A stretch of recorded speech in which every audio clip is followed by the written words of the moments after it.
Hello everyone, ICT trainer या YouTube चॅनलमध्ये तुम्हा सर्वांचं पुन्हा एकदा स्वागत आहे। कालच्या व्हिडिओमध्ये आपण हे पाहिलेलं होतं की हा बेसिक HTML जो कोड आहे तो सिक्वेन्स लक्षात ठेवणं का गरजेचं आहे। कारण प्रत्येक वेळी ज्यावेळेला आपण HTML कोड टाईप करतो नोटपॅडमध्ये त्यावेळेला head end of head tag इथपर्यंतचा कंटेंट हा म्हणजे टॅग हे कंपल्सरी आपल्याला लागतातच। फक्त कंटेंट कोणता चेंज होतो तर बॉडी टॅगच्या मध्ये जे आपण सेंटेन्सेस टाईप करतो त्यामध्ये चेंजेस होतात। आता आजच्या व्हिडिओमध्ये आपण पाहणार आहोत की या सेम हा पूर्ण HTMLचा जो कोड आहे मी आहे असा ठेवते, फक्त या बॉडी टॅगमध्ये मी चेंज करणार आहे। हे बघा, पूर्ण फक्त इथला कंटेंट मी चेंज करणार आहे जेणेकरून तुमच्या लक्षात येईल की हा सिक्वेन्स आपण लक्षात ठेवणं का गरजेचं आहे। Welcome in this HTML world हे मी असंच ठेवते। BR टॅग म्हणजे काय तर तुम्हाला जर नवीन लाईनला तुमचं सेंटेन्स स्टार्ट करायचं असेल मीन्स एंटर कीचा यूज काय होतो, go to the next line. Same way HTML coding लँग्वेजमध्ये BR टॅग हा लाईन ब्रेक करतो आणि नेक्स्ट त्याच्यानंतरचं जे काही सेंटेन्स असेल ते नवीन लाईनला डिस्प्ले होतं। आता BR टॅग मी टाईप करते आणि पुन्हा एकदा फक्त B टॅग हा बोल्ड म्हणून आपण यूज करू शकतो B, आणि आपण इथे टाईप करूयात this is my first web page. ठीक आहे, आता मी B टॅग इथं एंड करते। B टॅग म्हणजे बोल्ड, कारण हे this is my first web page हे सेंटेन्स बोल्डमध्ये डिस्प्ले झालं पाहिजे, बोल्ड इफेक्ट अप्लाय झाला पाहिजे। आणि मी नंतर पुन्हा BR टॅग टाईप करते। BR म्हणजे काय, ब्रेक द लाईन, म्हणजे हे एक सेंटेन्स त्याच्यानंतर हे दुसरं सेंटेन्स आणि जे सेंटेन्स मी टाईप करेन ते पुन्हा ॲज अ नेक्स्ट लाईन म्हणून आपल्याला दिसेल। इथे टाईप करते U tag. U tag means underline effect. फक्त मी बॉडी टॅगच्या मध्येच म्हणजे स्टार्ट ऑफ बॉडी टॅग आणि एंड ऑफ बॉडी टॅग याच्यामध्येच मी कंटेंट टाईप करते आणि वेगवेगळे इफेक्ट देते। आता U tag, this is ICT trainer YouTube channel,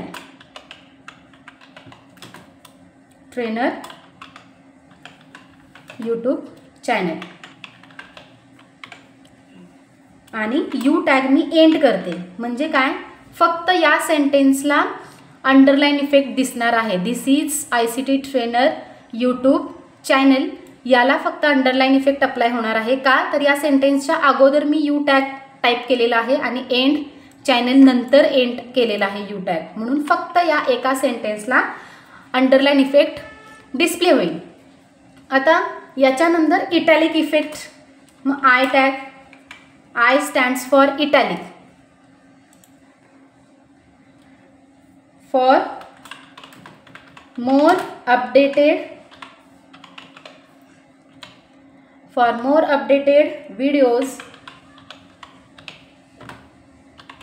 please keep connected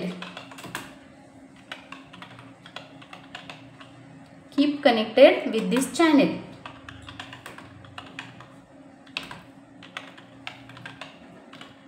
आणि end of this I tag म्हणजे फक्त या I टॅग म्हणजे हा I टॅग फक्त माझ्या या सेंटेन्सला अप्लाय होणार आहे।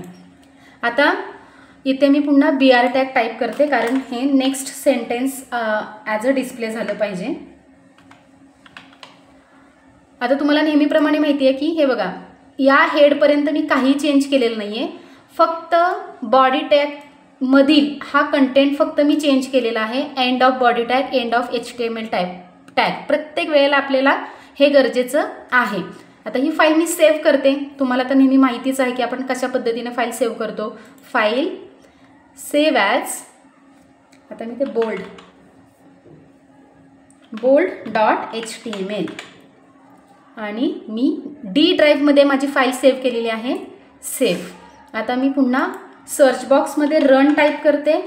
रन टाईप केल्याबरोबर रन ॲप ही विंडो ओपन होईल। इथे मी हे जे काही बाय डिफॉल्ट दिसत आहे ते डिलीट करते आणि तिथे डी टाईप केल्याबरोबर माझ्या जेवढ्या HTML फाईल्स आहेत त्या पूर्ण फाईल्सची नावं याच्यामध्ये दिसत आहेत. तर याच्यामध्ये बोल्ड कुठे आहे बोल्ड, तर ते आपण शोधूयात. हे पहा bold.html, त्याच्यावरती क्लिक केलं आणि या ओके ऑप्शनवरती आपण क्लिक करूयात. हे पहा हे आहे आपलं output. First line, second line, third line आणि फोर्थ लाईन. कारण प्रत्येक वेळी मी BR टॅग हा यूज केलेला आहे म्हणून ॲज अ न्यू सेंटेन्स म्हणून आपल्याला ही 4 सेंटेन्सेस दिसत आहेत. This is my first web page हे बोल्ड आहे कारण याला आपण बोल्ड इफेक्ट अप्लाय केलेला होता. आणि this is ICT trainer YouTube channel याला आपण अंडरलाईन इफेक्ट अप्लाय केलेला होता म्हणून ते आपल्याला अंडरलाईनमध्ये दिसत आहे. त्या सेंटेन्सला आपल्याला अंडरलाईन अप्लाय झालेली दिसत आहे. आणि लास्ट सेंटेन्स होतं त्याला आपण इटॅलिक इफेक्ट अप्लाय केलेला होता. तर हे सेम प्रॅक्टिकल तुम्ही घरी सेम कोड नोटपॅडमध्ये टाईप करा. मी कशा पद्धतीने फाईल सेव्ह केली आहे तशा पद्धतीने सेव्ह करा, रन करा. नक्कीच तुम्हाला अशा पद्धतीने आउटपुट मिळून जाईल. ओके, हा व्हिडिओ तुम्हाला कसा वाटला हे नक्की कळवा. व्हिडिओला लाईक करा, कमेंट करा, व्हिडिओ शेअर करा. आणि तुम्ही जर या ICT ट्रेनर यूट्यूब चॅनेलवरती नवीन असाल तर या चॅनेलला सबस्क्राईब करायला विसरू नका. थँक्यू.